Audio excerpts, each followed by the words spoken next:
क्या होता है जब एक बूढ़ी नेक औरत जिसने अपनी मासूम बच्ची को ज्ञान हासिल करने के लिए भेजा, यह नहीं जानती कि जिस पवित्र आदमी पर वह भरोसा कर रही है वह वास्तव में एक क्रूर राक्षस है जो अच्छाई की आड़ में छिपकर मासूमों का शिकार करता है। चंद्रिकापुरी राज्य से दूर घने जंगलों के बीच बसे एक छोटे से गांव में ज़ैनब नाम की एक गरीब विधवा अपनी 7 साल की मासूम बेटी आयशा के साथ रहती थी। उसके पति के निधन के बाद गरीबी और मजबूरी में वह गांव के घरों में बर्तन धोने और झाड़ू पोंछा लगाने का काम करके किसी तरह अपना जीवन चला रही थी। उसकी सबसे बड़ी इच्छा यह थी कि उसकी बेटी कुरान और अन्य पवित्र ग्रंथों की शिक्षा प्राप्त करे और एक ज्ञानी विद्वान बने। ज़ैनब खुद पढ़ी लिखी नहीं थी, लेकिन वह चाहती थी कि उसकी बेटी धर्म सीखे। गांव के पास ही एक प्राचीन मठ था, जहां करीम नामक एक साधु बच्चों को धार्मिक शिक्षा देता था। इस साधु को गांव में बहुत सम्मान मिलता था और लोग उसे एक संत मानते थे। ज़ैनब ने बड़ी उम्मीदों के साथ अपनी बेटी को वहां भेजना शुरू कर दिया। हर रोज वह आयशा को मठ छोड़कर घरों में काम करने चली जाती थी और शाम को जब वह वापस आती तो बच्ची घर लौट चुकी होती थी। माँ और बेटी की व्यस्त दिनचर्या ऐसे ही चलती रही। ज़ैनब काम से वापस आकर इतनी थक जाती थी कि वह आयशा से ज्यादा बात नहीं कर पाती थी। बस रात को सोने से पहले वह कहती, जल्दी सो जाओ बेटी, सुबह फिर से मठ जाना है ताकि देर न हो। कई दिन ऐसे ही बीत गए। एक सुबह जब ज़ैनब ने आयशा को उठाया और कहा, जल्दी करो बेटी, पवित्र ज्ञान प्राप्त करने मठ जाना है। साधु महाराज नाराज न हो जाएं। लेकिन आज आयशा की आंखों में डर था। वह माँ से लिपट कर कहने लगी, माँ, मैं मठ नहीं जाना चाहती। ज़ैनब हैरान हुई, क्यों? तुम्हें तो एक ज्ञानी विद्वान बनना है ना, तुम्हें ज्ञान प्राप्त करना है। मगर आयशा रोती रही और कहा, मुझे साधु महाराज के पास नहीं जाना, वह अच्छे इंसान नहीं हैं। यह सुनकर ज़ैनब गुस्से में आ गई। बेटी, मैं तुम्हारे लिए दिन भर कड़ी मेहनत करती हूँ, तुम्हें शिक्षा दिलवा रही हूँ और तुम्हें नखरे सूझ रहे हैं। आयशा लगातार अपनी माँ से विनती कर रही थी, लेकिन ज़ैनब को लगा कि बच्ची बहाने बना रही है। ज़ैनब ने आयशा का हाथ पकड़ा और जबरदस्ती मठ की तरफ चल पड़ी। आयशा रास्ते भर रोती रही, विनती करती रही, मगर माँ ने एक न सुनी। अगर मैंने साधु महाराज से तुम्हारी कोई शिकायत सुनी तो याद रखना, मुझसे बुरा कोई नहीं होगा, ज़ैनब ने सख्त लहजे में कहा। मठ का दरवाजा पास आ गया। आयशा ने आखिरी बार माँ का हाथ छुड़ाने की कोशिश की, मगर बेकार। माँ, साधु महाराज अच्छे नहीं हैं। लेकिन ज़ैनब ने उसकी आखिरी विनती भी अनसुनी कर दी और बच्ची को लेकर मठ के अंदर चली गई। मठ में बच्चों को धार्मिक शिक्षा देने वाला साधु आज भी अपने तय समय पर आया था। जैसे ही आयशा माँ का हाथ पकड़े मठ में दाखिल हुई, साधु ने एक नजर बच्ची पर डाली और उसे अजीब नजरों से घूरने लगा। उसकी तीखी निगाहें देखकर आयशा के शरीर में डर भर गया। उसकी आंखें नम होने लगीं और दिल अनियंत्रित होकर कांपने लगा। ज़ैनब ने साधु महाराज से कहा, साधु महाराज, मेरी बेटी जिद कर रही है कि वह शिक्षा नहीं लेना चाहती। इसे समझाएं कि ज्ञान हासिल करना कितना जरूरी है। मैं इसकी रोजाना की जिद से तंग आ चुकी हूँ। साधु महाराज ने एक पल के लिए ज़ैनब और आयशा को देखा, फिर मुस्कुराते हुए कहा, चिंता न करें, मैं आज बच्चों को पढ़ाने के बाद इसे 1 घंटे के लिए रोककर समझाऊंगा कि पवित्र ज्ञान प्राप्त करना कितनी बड़ी दौलत है। यह सुनकर आयशा का चेहरा डर से पीला पड़ गया। आंखों में आंसू भर आए। उसके दिल में एक अजीब सा डर जाग उठा। ज़ैनब ने बच्ची का हाथ साधु के हाथ में दिया और इन होकर मठ से बाहर निकल गई, जैसे सब कुछ सामान्य हो।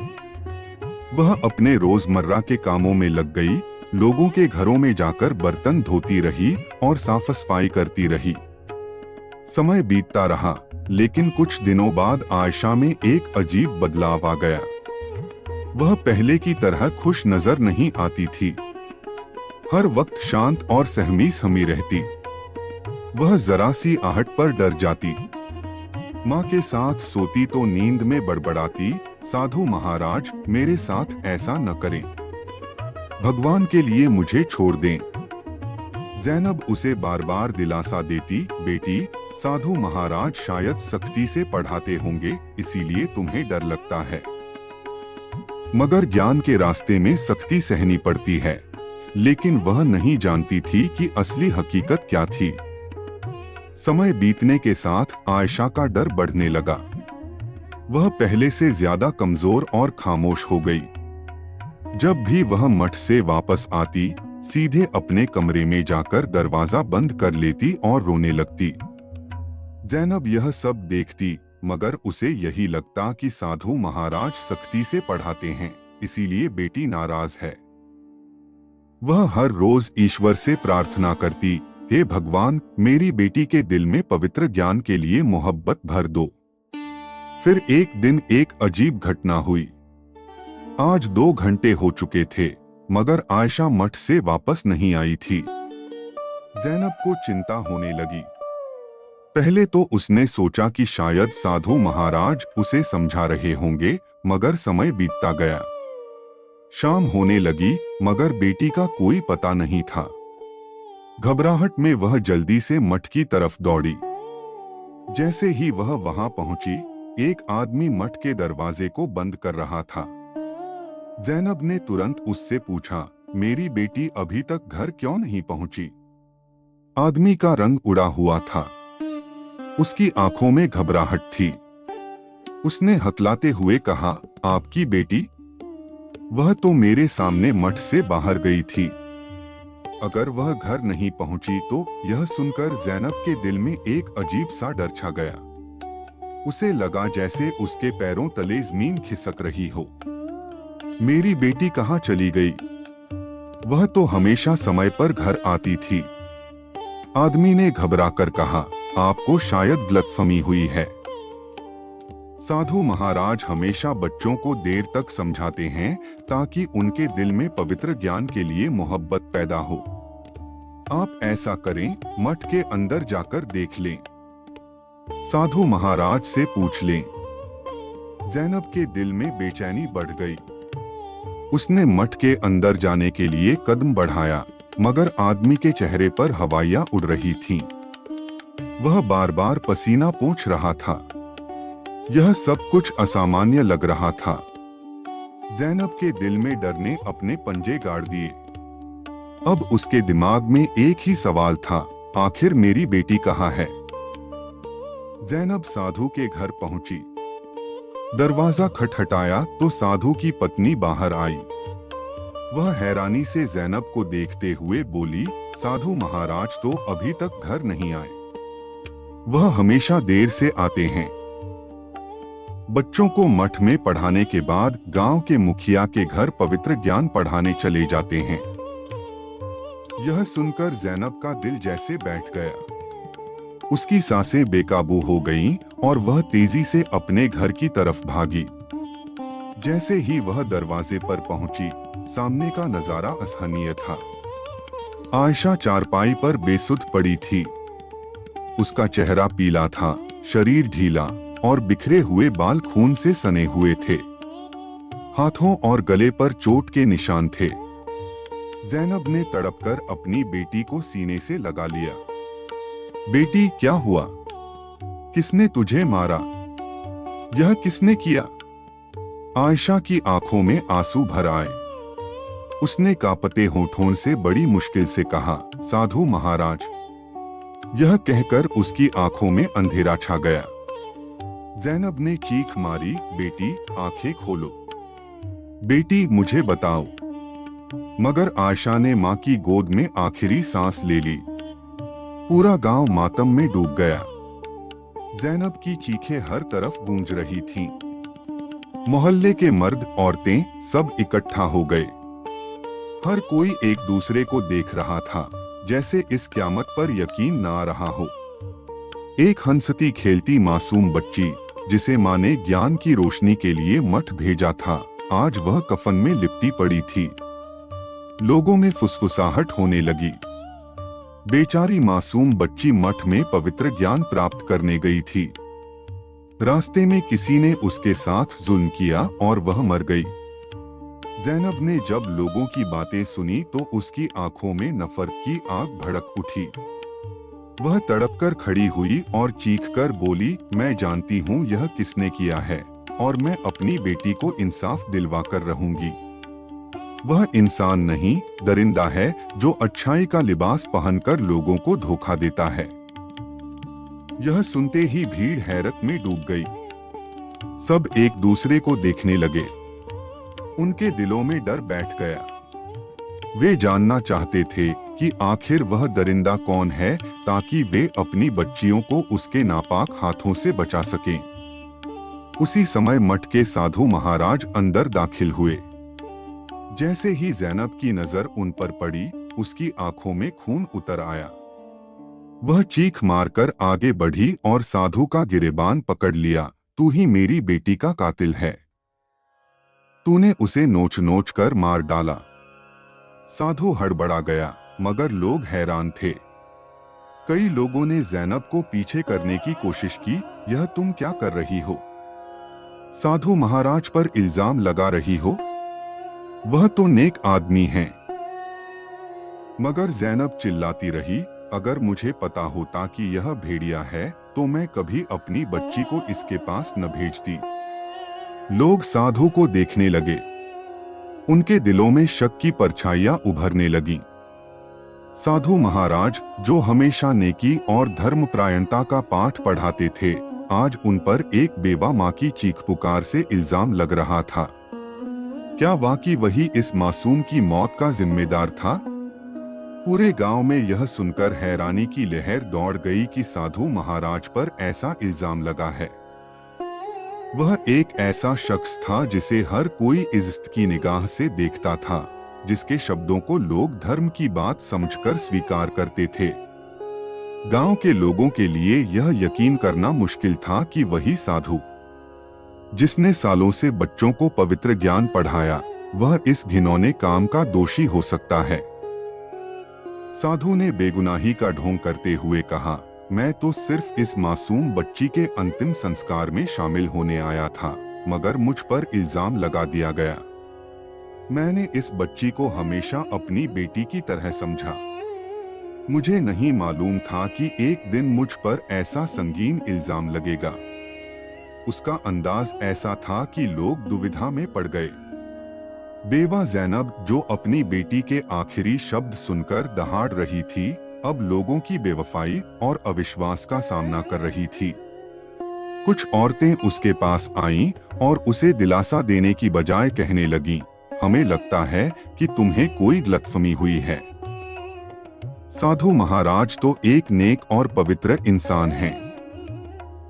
वह ऐसा कैसे कर सकते हैं? ज़ैनब ने रोते हुए कहा, मेरी बेटी ने मरते वक्त साधु महाराज का नाम लिया था, क्या यह काफी नहीं? मगर लोग उसकी बात सुनने के बजाय साधु की नेकियों के गुणगान करने लगे। एक औरत बोली, मेरी बेटी भी साधु महाराज के पास पवित्र ज्ञान प्राप्त करती है और आज तक मैंने कभी ऐसी कोई बात नहीं सुनी। दूसरी ने कहा, साधु महाराज सालों से बच्चों को शिक्षा दे रहे हैं। अगर वह वाकई बुरे होते तो पहले भी कोई शिकायत आती। ज़ैनब बेबस हो गई। कोई उसका साथ देने के लिए तैयार नहीं था। न उसका कोई सहारा था, न कोई सुनने वाला। मगर उसने फैसला कर लिया कि वह चुप नहीं बैठेगी। वह अपनी बेटी के लिए इंसाफ लेकर रहेगी। अगली सुबह ज़ैनब उठकर गांव के मुखिया के पास गई। काफी देर इंतजार के बाद मुखिया ने उसे अंदर बुलाया। ज़ैनब ने रोते हुए पूरी कहानी सुनाई और कहा, मुखिया साहब, मेरी बच्ची के साथ जुल्म हुआ है। मैं इंसाफ चाहती हूँ। मुखिया ने कुछ देर सोचा और कहा, यह मामला मेरे बस में नहीं है। तुम्हें राज्य के मुख्य न्यायाधीश के पास जाना होगा, वही फैसला कर सकते हैं। यह सुनकर ज़ैनब की आंखों में डर आ गया। वह सोचने लगी कि न्याय के दरबार तक पहुंचना उसके लिए नामुमकिन है। मगर फिर उसने मुखिया के सामने हाथ जोड़कर विनती की, मेरे पास कोई नहीं है, मेरी मदद करें, मेरी बच्ची को इंसाफ दिलाएं। मुखिया ने उसे न्यायाधीश का पता दे दिया और कहा कि वही आखिरी फैसला करेगा। ज़ैनब हर बार दरबार जाती, मगर मामले की अगली तारीख दे दी जाती। यह सिलसिला 6 महीने तक चलता रहा। हर महीने न्यायाधीश को रिश्वत मिल जाती और मुकदमा आगे बढ़ने के बजाय लटकता चला गया। ज़ैनब की हर चीज बिक चुकी थी। उसके पास न कोई गहना बचा था, न घर के बर्तन, न ही कोई कीमती सामान। अब वह बिल्कुल बेबस हो चुकी थी। हर रात वह रोती, ईश्वर से प्रार्थना करती, हे मेरे प्रभु, काश मेरा मन इतना जागरूक होता कि मैं इस साधु का असली चेहरा पहले पहचान लेती। काश मैं इतनी समझदार होती कि अपनी बेटी के डर को समझ पाती। अगर ऐसा होता तो आज मेरी बेटी मेरे पास होती और मैं यूं अकेली न होती। उसे यह डर भी सताने लगा कि न जाने यह दुनिया वाले उसे इंसाफ दिलाएंगे भी या नहीं। अगले दिन वह दोबारा न्यायाधीश के पास गई। न्यायाधीश ने मुस्कुराते हुए कहा, अब वह समय आ चुका है जब इस साधु को सजा दी जाएगी, मगर इसके लिए तुम्हें और ज्यादा धन देना होगा। ज़ैनब के दिल में मायूसी छा गई। और ज्यादा धन? मेरे पास तो कुछ भी नहीं बचा। न्यायाधीश ने उसे दिलासा देते हुए कहा, बस थोड़ी और हिम्मत करो। इस बार मैं ऐसा फैसला दूंगा कि पूरा गांव साधु को घसीटकर दरबार में लाएगा और वह तुम्हारे कदमों में गिरेगा। तुम्हें वह इंसाफ जरूर मिलेगा जो तुम चाहती हो। यह सुनकर ज़ैनब को कुछ तसल्ली मिली। ठीक है, मैं कल तक धन का इंतजाम करती हूँ। न्यायाधीश के चेहरे पर एक धूर्त मुस्कुराहट आ गई। वह जानता था कि यह सीधी सादी औरत आसानी से धोखा खा जाएगी। अगले दिन ज़ैनब मुखिया के घर गई। वहां साधु मुखिया के बच्चों को धार्मिक ज्ञान दे रहा था। जैसे ही ज़ैनब अंदर दाखिल हुई, साधु ने उसे देखकर व्यंग्यात्मक मुस्कुराहट के साथ हल्की सी हंसी दी, जैसे कह रहा हो, तुम जो भी कर लो, मेरा कुछ नहीं बिगाड़ सकती। ज़ैनब का दिल चाहा कि वह उसी पल साधु का गला दबा दे, मगर वह बेबस थी। आंखों में आंसू लिए आसमान की तरफ देखने लगी। कुछ पलों के बाद उसने फैसला किया कि वह अपना घर बेच देगी। मुखिया ने ज़ैनब के घर के पैसे दिए और वह सीधे न्यायाधीश के पास पहुंची। न्यायाधीश ने जब उसके हाथ में मोटी रकम देखी तो खुश हो गया। अब तुम सुबह एक बहुत अच्छी खबर सुनोगी। ज़ैनब के दिल को सुकून आ गया। अब वह दरिंदा फांसी के तख्ते पर लटक जाएगा। मगर अगला दिन खामोशी से गुजर गया। फिर दूसरा, तीसरा और चौथा दिन भी। ज़ैनब का सब्र जवाब देने लगा। वह मजबूर होकर न्यायाधीश के पास पहुंची। जैसे ही वह वहां पहुंची तो दरवाजे पर खड़े पहरेदार ने उसे रोक लिया। हे औरत, न्यायाधीश यहाँ नहीं है। वह अपनी पत्नी और बच्चों के साथ दूसरे इलाके में छुट्टियां मनाने गए हैं। 2 महीने तक उनकी वापसी की कोई संभावना नहीं। यह सुनकर ज़ैनब के सिर पर जैसे बिजली गिर गई। वह चीख उठी, यह कैसे हो सकता है? मेरी बच्ची का मुकदमा चल रहा था। परसों सुनवाई होनी थी। वह रोती हुई सीधे मुखिया के पास पहुंची और पूरी बात सुनाई। मुखिया ने अजीब नजरों से ज़ैनब को देखा और एक कागज उसके सामने रख दिया। यह देख लो, तुमने खुद इस दस्तावेज पर दस्तखत किए हैं कि तुम मुकदमा वापस ले रही हो। यह सुनकर ज़ैनब के पैरों तले ज़मीन निकल गई। मैंने तो कभी ऐसा नहीं किया। यह झूठ है। मुखिया ने ठंडे लहजे में कहा, यह अदालत का फैसला है।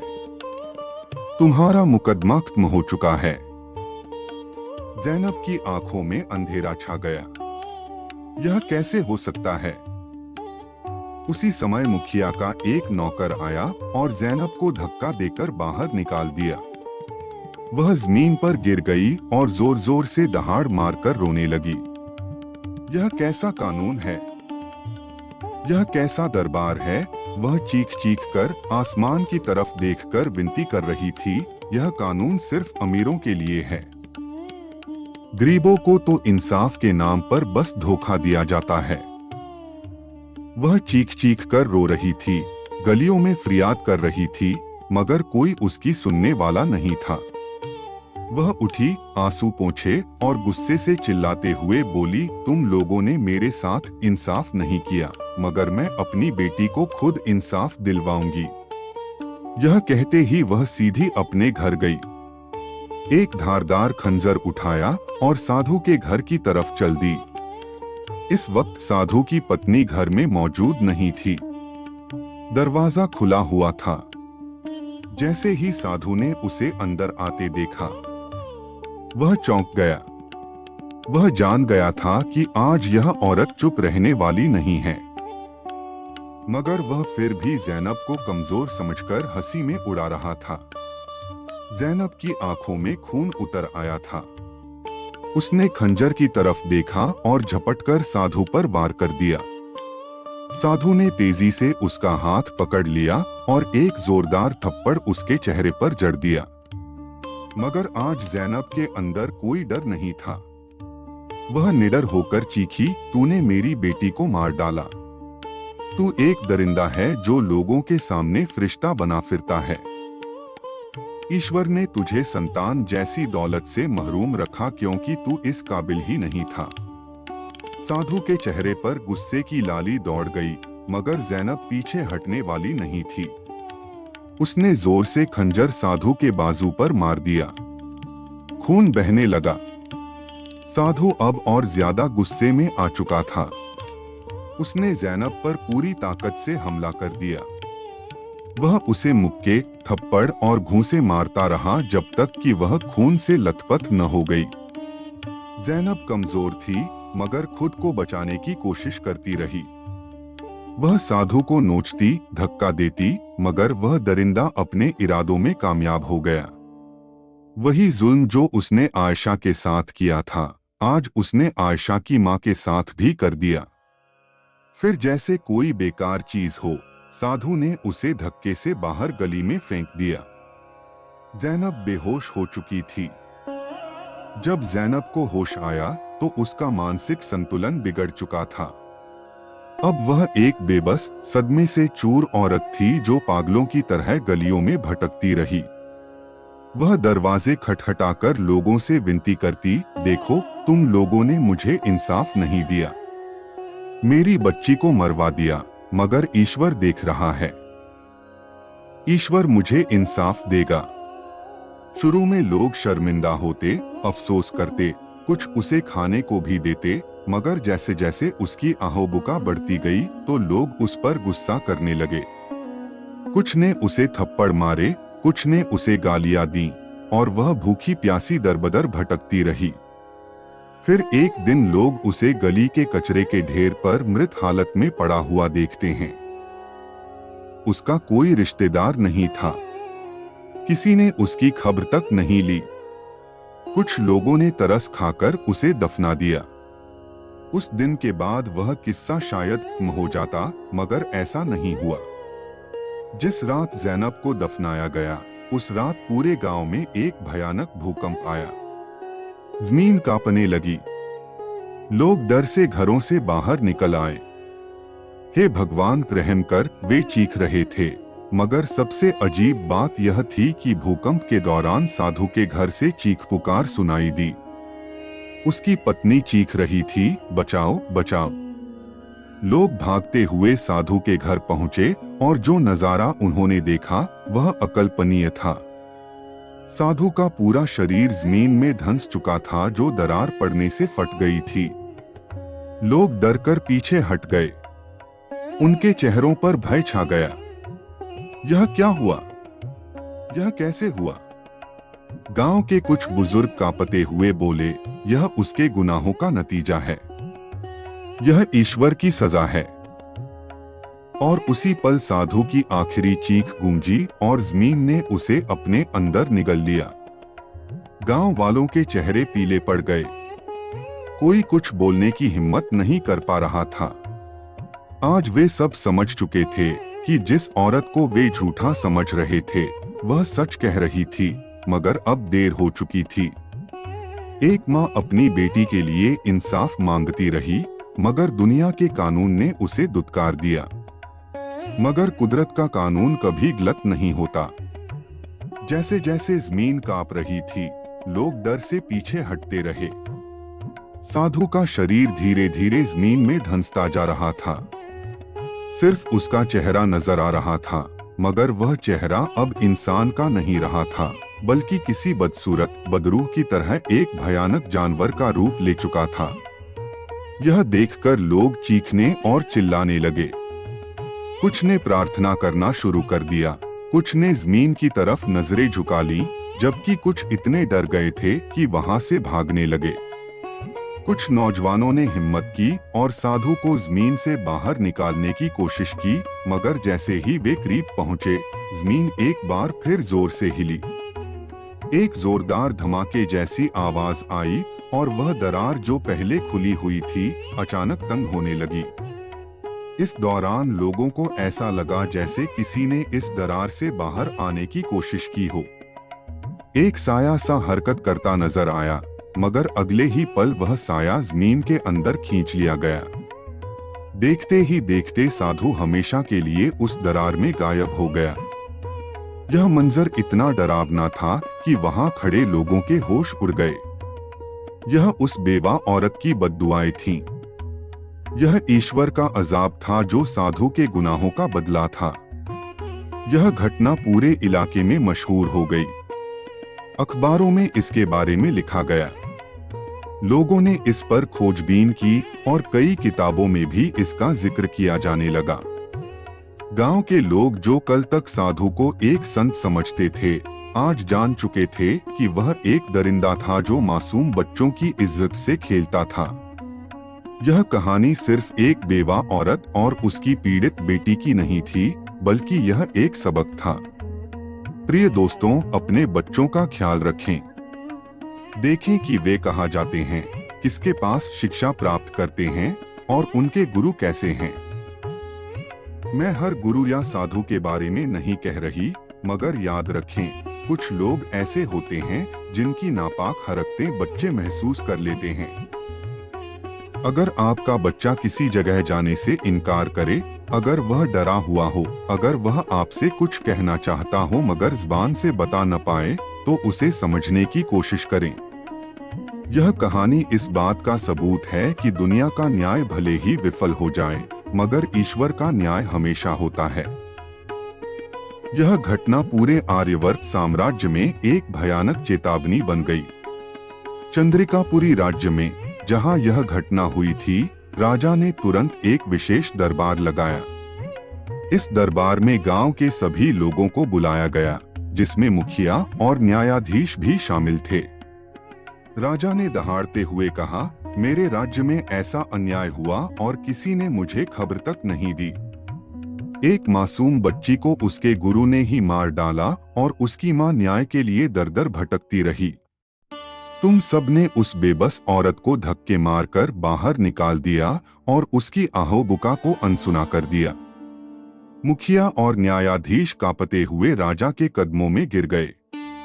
उन्होंने अपनी गलतियां मानी और स्वीकार किया कि उन्होंने साधु से रिश्वत ली थी। राजा ने तुरंत उन दोनों को कारागार में डालने का आदेश दिया और उनकी सारी संपत्ति जब्त कर ली। राजा ने यह भी घोषणा की कि उस दिन के बाद कोई भी धार्मिक गुरु बिना सरकारी जांच के किसी बच्चे को नहीं पढ़ाएगा। बच्चों की सुरक्षा को राज्य में सबसे ज्यादा प्राथमिकता दी जाएगी। ज़ैनब और आयशा की याद में गांव में एक भव्य स्मारक बनाया गया, जिसे इंसाफ का मंदिर कहा जाने लगा। इस मंदिर में एक पत्थर की मूर्ति थी जिसमें एक माँ अपनी बेटी को गले लगाए हुए थी। इस मूर्ति पर लिखा था, जुल्म की दुनिया में ईश्वर का इंसाफ कभी देर से नहीं आता।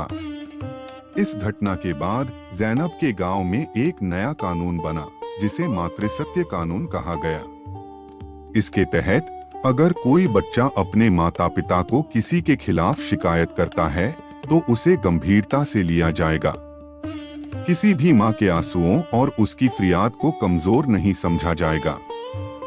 यह कहानी सिर्फ एक दुखद घटना नहीं थी, बल्कि यह पूरे राज्य के लिए एक सबक बन गई थी।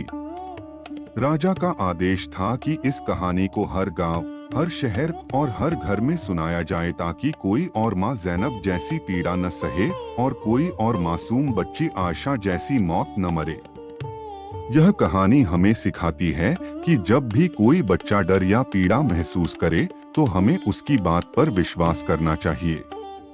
अगर कोई बच्चा किसी जगह जाने से मना करे तो हमें उसकी भावनाओं को समझना चाहिए। एक मासूम बच्चे की अंतरात्मा झूठ नहीं बोलती, बल्कि हमें सच का आईना दिखाती है। माता पिता का फर्ज है कि वे अपने बच्चों के लिए सिर्फ अच्छी परवरिश ही नहीं, बल्कि उनकी सुरक्षा भी सुनिश्चित करें। इस कहानी के बाद लोगों में यह जागरूकता फैली कि कभी कभी बुराई नेकी का लिबास पहनकर आती है। इसलिए हमें हर उस व्यक्ति पर आंख बंद करके भरोसा नहीं करना चाहिए जो समाज में सम्मानित हो। हमें अपने बच्चों को यह भी सिखाना चाहिए कि वे अपनी भावनाओं को खुलकर व्यक्त करें और किसी से डरे नहीं। प्यारे दोस्तों, मैं उम्मीद करता हूं कि इस कहानी से आपने बहुत कुछ सीखा होगा।